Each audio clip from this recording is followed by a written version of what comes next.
So I'm just realizing that the reason why I haven't been fully polar polarizing is because somewhere in my life I am scared to truly show up or truly show up as my authentic self here on YouTube, or either on social media or any social media for that matter, because I feel like, oh my God, I want to say so much. I want to do so much on my platform or on my social media, but I just feel like I can't be myself because I'm afraid of what people think or what people say. And I realize that that's a sign that, from my understanding, that my throat chakra, sorry, excuse me, because it's chakra, may have been wounded. And I remember researching this and trying to find out a way to heal my throat chakra. One way you can do this is speaking authentically. Maybe when someone speaks to you and maybe they ask you how you're doing, be completely honest with them and tell them how you're actually doing and what's wrong. Also, another way you can do this is like what I'm doing. I'm being honest with you right now. And that's why I'm starting the video like this. So, today is a day of releasing and truly telling you how to become what I call a polarizing goddess. This is the video that you need to watch. You don't need to watch any other video, I feel like. If you've been looking at other videos and you've been trying to understand how do I do it, I still can't get it done, this is the last video that you need to watch. And you can also go back and rewatch this video if you need to. So I want you to know that you have to speak, and you have to speak up in order to truly live, because if you don't speak, you won't speak again. I remember one of my favorite writers of all time is Zora Neale Hurston, and she was an amazing writer, a fascinating person at that. And I named my daughter after her, by the way. My daughter's name is Zoraya.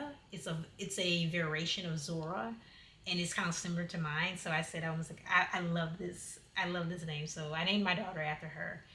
And I loved what she said, because one of the things that Zora Neale Hurston said, and one of the things that she is known for, was she said, "Speak now so you can speak again."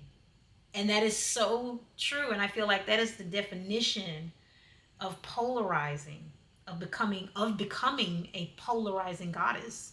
You have to speak now so you can speak again, so you can be polarizing.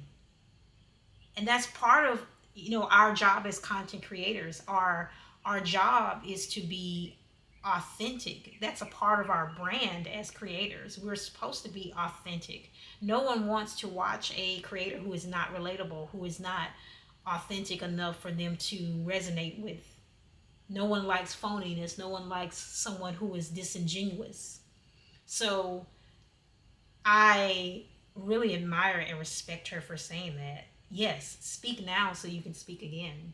Because if you don't speak, you'll never speak, or you will not get the opportunity to speak again. In that moment, it may be meant for you to speak. And if you don't, it may cost you. It may cost you, and it may affect the things in your life later. So today we are speaking now so we can speak again. And the thing that I really want to speak about, I wrote down in my inner work journal, like I was sharing with you the last time I was on video, in the other video. I can't remember, because I've been recording and uploading so many of these videos and podcasts. So I can't really remember which video it was where I showed you all my inner work journal, the journal that I write everything in relating to inner work. And I highly recommend that you all get you a journal like this. Find one that you are really, find one that resonates with you really well, and go to work. Start doing the inner work on yourself so you can feel better, change your mindset, all that good stuff. But I want to read what I wrote in here.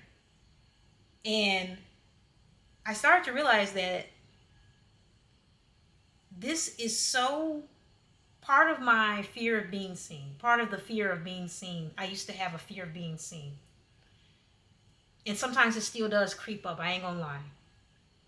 And part of my fear of being a polarizing goddess is related to the career that I currently have and I currently do. So here it is. It says, one of the reasons why I started coaching / counseling services was because I desired to master the art of not caring. And that is so true. That is so true, because I so much thought about what people said and what people thought about me. That's why I wanted to become a coach, become a coach, a birth coach, an advocate for someone. Speak up for women. That's why I'm a doula. Your purpose follows you in life. That's why I'm a doula, because I want to advocate for women, advocate for mothers, speak up for them. Give them advice, provide support for them. Tell them, hey, this should not be going on. Maybe you should say something here and there. I encourage people. I coach people to advocate for themselves. That's a part of what being a doula is. You coach them to advocate for themselves during their labor and their pregnancy experience. That's what a doula does. So I'm also a womb coach. So I realized that's why I wanted that career. That's why I was seeking counseling services and coaching services, because of that. Also, here I said, remember, your time or energy is too precious to spend on negativity. And it is. I was focusing on negativity, wasting my time away, thinking about what people thought of me and caring what they thought.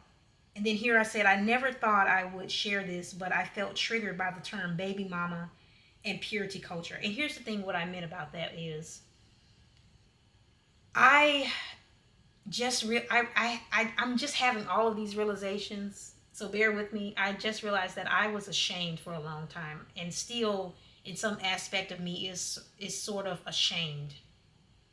And I'm not afraid to admit that I am ashamed of certain things, I'm ashamed of being a part of baby mama culture. I don't want to necessarily be a baby mother, a baby mama, because they associate that term with such negativity.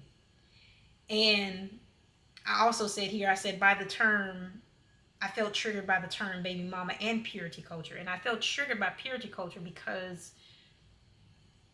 I'm no longer a virgin. So I felt like, oh, I'm not pure anymore because I have a child, or out of wedlock, or I have a child and I'm basically used goods. That's how I would think. That's what I would tell myself. I did a lot of self-loathing in that moment whenever I would be triggered by that word.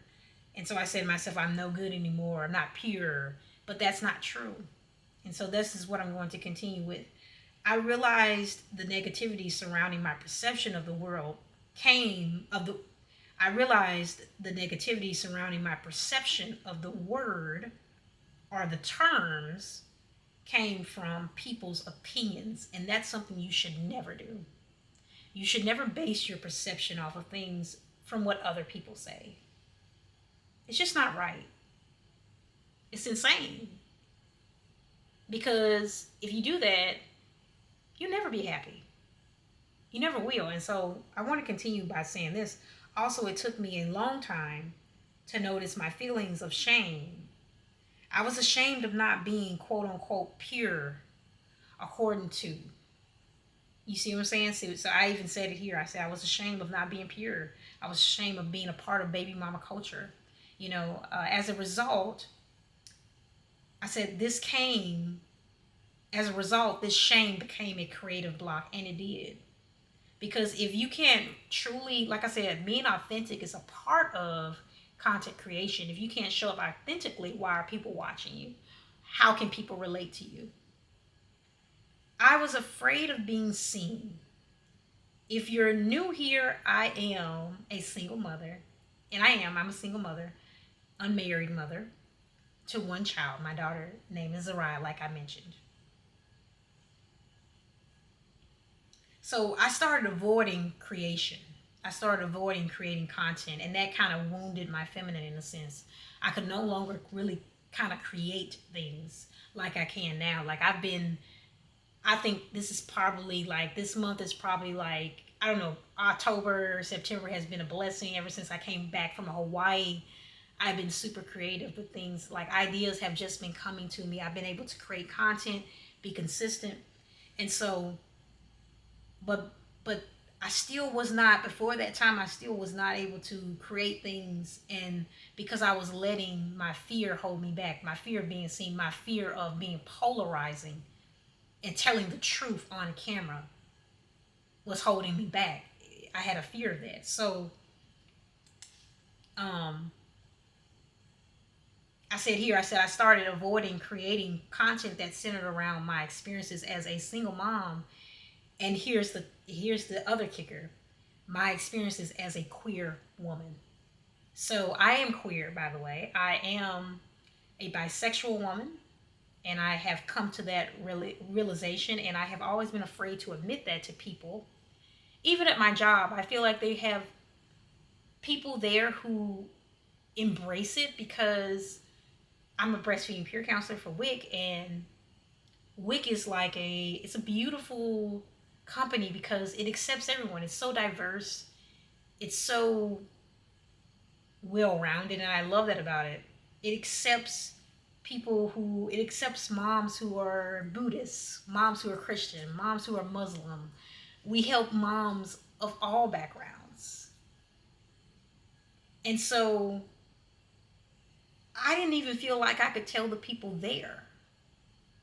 You know what I mean? And I know they would be accepting, you know? And so I'm just saying this on camera. I'm not ashamed now. I'm not ashamed of being queer. It's a part of me. I'm not ashamed of not being a Christian. I'm not a Christian. I'm not religious. I'm spiritual. I'm a spiritual person. I'm not against religion. As I said before on this channel, I'm not against religion. I am open to all dominations. I feel like we are all one, and we should all support one another. I'm a people person. So that's how I look at things, you know? And I really truly think that I can help somebody by saying that. Because as a doula as well, you have to be well versed, and you have to be open to helping families. I'm open to helping queer families as well. I'm open to helping queer families breastfeed, open to helping queer families. I'm open to guiding them because I know that they can resonate with me. I know that they can relate to me. I know that other queer women can relate to me, or queer birthing persons can relate to me, because I am a part of their community. And so, because I'm a part of their community, I need to speak up for them. I need to advocate for people like that, and I need to encourage them to advocate for themselves. And so that's